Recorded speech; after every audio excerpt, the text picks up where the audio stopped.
Okay, our race runner-up and still our points leader by 23 over Jimmy Johnson is Carl Edwards. He drives the number 99 Aflac Ford for Roush Fenway Racing. And Carl, congratulations, solid run out there tonight. And talk about how things went for you out there this evening.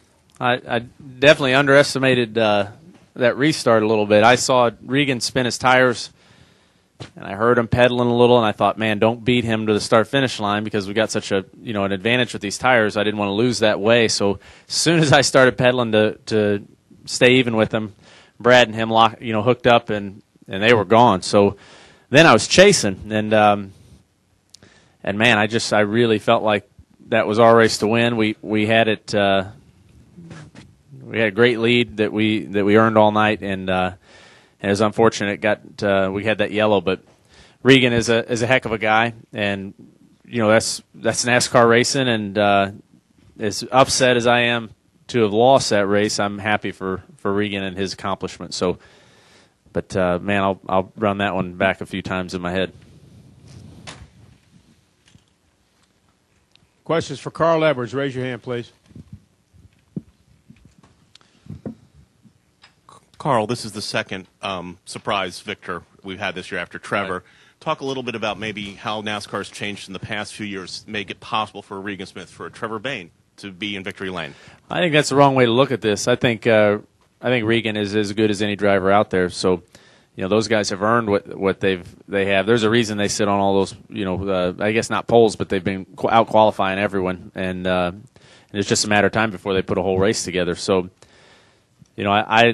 I think, myself included, I think all of us kind of underestimate them a little bit, but that will occur no longer. Those guys have, they got to victory lane, and this is NASCAR. It's equal opportunity. If you can do it, then you earn it.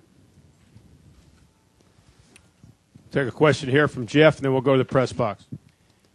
Yeah, Jeff Hood of RacingToday.com. Carl, did you and Bob contemplate staying out when the next to last caution came out when Burton blew up? And also, how surprised are you that Regan beat you on old tires?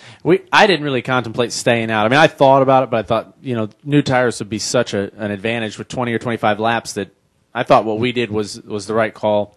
And I think if it would have gone green, if we wouldn't have had that caution, if I'd have had more than a lap to work Regan over, I think we'd have run right by him. But, we didn't get it. It turned into a green-white checkered, and I was surprised. When I drove down into turn 3 on the last lap, I sincerely planned on driving right by him, and his car stuck a lot better than I thought it was going to. So it surprised me, and I really thought it was going to be a drag race to the start-finish line, and he stayed out front. We'll go upstairs for a question for Carl. Go ahead. Monty Dutton, Gaston Gazette. Carl, whether this is accurate, does it just seem sometimes like the most impossible races to win are the very ones that you want the most?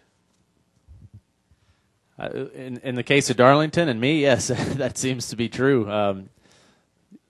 From my first trip here, Bobby Hudson, Jeff Burton, Jack Roush, everyone over there that helped me to get prepared for this race, just told me how much history there was here. I talked to everyone. I studied tapes. I got help from all these guys. And that first truck race, we were running, great, running down Ted Musgrave for the win, and we had some trouble.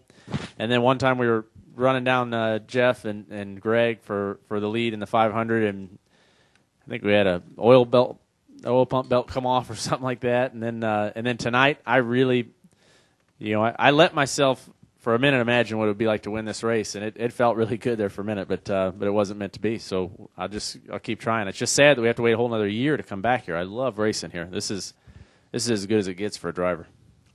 Any other questions upstairs or downstairs for Carl Edwards? Lee Spencer, Fox Sports. Can you talk about being in that close quarters with Keselowski, given your history, and were you just kind of happy that you guys kept it together and raced each other cleanly? Yeah, I told him after the race I thought he did a really good job, because he did. He gathered it up underneath me. I couldn't see his elbows in there, but I can imagine they were flying all over the place. And And I was in between him and the wall, so I was kind of in a safer spot, I thought, if something did go wrong. But he did a good job. Anything upstairs? Anything else upstairs? Go ahead, Mike. This is Mike Neff from FrontStretch.com. Carl, you were talking about having the better tires, and how much more did aero play into this? Was there? I noticed most of the night it seemed like once things got strung out, it was really hard to make a run on a guy from behind. Did aero kind of overcome the advantage of the tires you had since you were only on one lap? It's a very good question. I think that was a big part of it. It seemed that the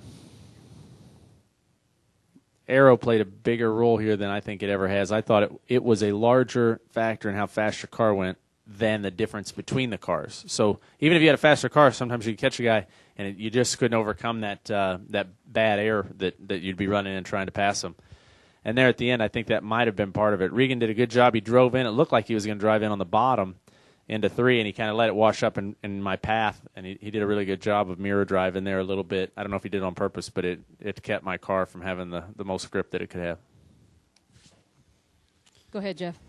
Jeff at RacingToday.com. Carl, since I live in Athens, Georgia, I've got to ask this question. Why was there a University of Georgia decal on your car tonight? The folks from Aflac were here. Dan Amos was here, and he brought Georgia football and basketball coaches with him. So, they were there was a lot of folks pulling from Georgia for that race car tonight. So I wish I could have got the win for them.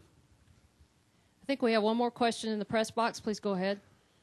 Lee Spencer, Fox Sports. You told a story on the TV about working for Regan Smith's car during the Mike Mittler days. Can you kind of just go over that for us?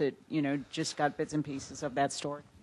Yeah, I was driving Mike Mittler's truck, and I had run. I think I had run 7 races, and I couldn't run anymore and still hold the rookie eligibility for the next year. So Mike hired Regan to drive at Phoenix. And I was kind of heartbroken, I'm a race car driver. And I didn't want to go work on that truck while somebody else was driving it. And I went there, and I felt like it was I felt kind of honored after it was all over to have worked with him and to have met his family. They're really good people. And, we changed the engine right there in the garage. And, and I just decided, all right, I'm just going to go ahead and work and swallow my pride here. And I'm glad I did because I got to know Regan a little bit better, and he's a good guy. So, he could have treated me in any way, and he treated me like gold then. So I got a lot of respect for him. What else for Carl downstairs? Anything else? Dwight? Thank you. Dwight Drum, RaceTake.com. Carl, same question I asked Brad. This is one of the toughest tracks yet. You guys, there are more drivers that seem to like it for a lot of reasons. Could you explain that? And then also, he studied video. Did you, or like the iRacing thing? Did you do any of that also? Yeah, I think the iRacing stuff can really help you here. I think the reason we race car drivers like this track is because it, it's so difficult that the driver can make a difference in the outcome. It seems like that it's a real driver's racetrack, and if you really dig down deep and do your best, you can make something happen here, and that's really fun. That's, as a race car driver, that's as good as it gets. What else for Carl downstairs? Anything else? Go ahead, Mulhern. Yeah, you had a history with Brad last year, so you know how that goes. We saw Montoya and Newman. I guess that's not over yet either.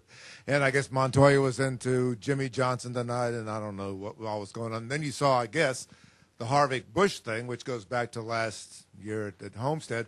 Are you worried that that this thing's getting a little out of hand, that all you guys are having at it a little too hard, or not? No, I haven't really paid much attention to the details of everything that's going on, but I mean, if that's the passion of the sport, and it's I've been involved with my fair share of that stuff, and it's I guess I'll just sit back and watch like everybody else and see what happens.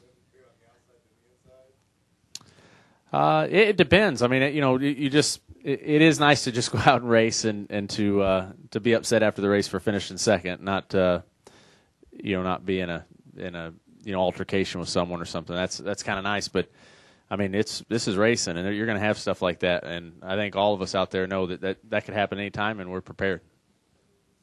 Carl, thank you. Congratulations on the effort tonight. Thanks a lot, guys. And happy Mother's Day to all the mothers, all you mothers.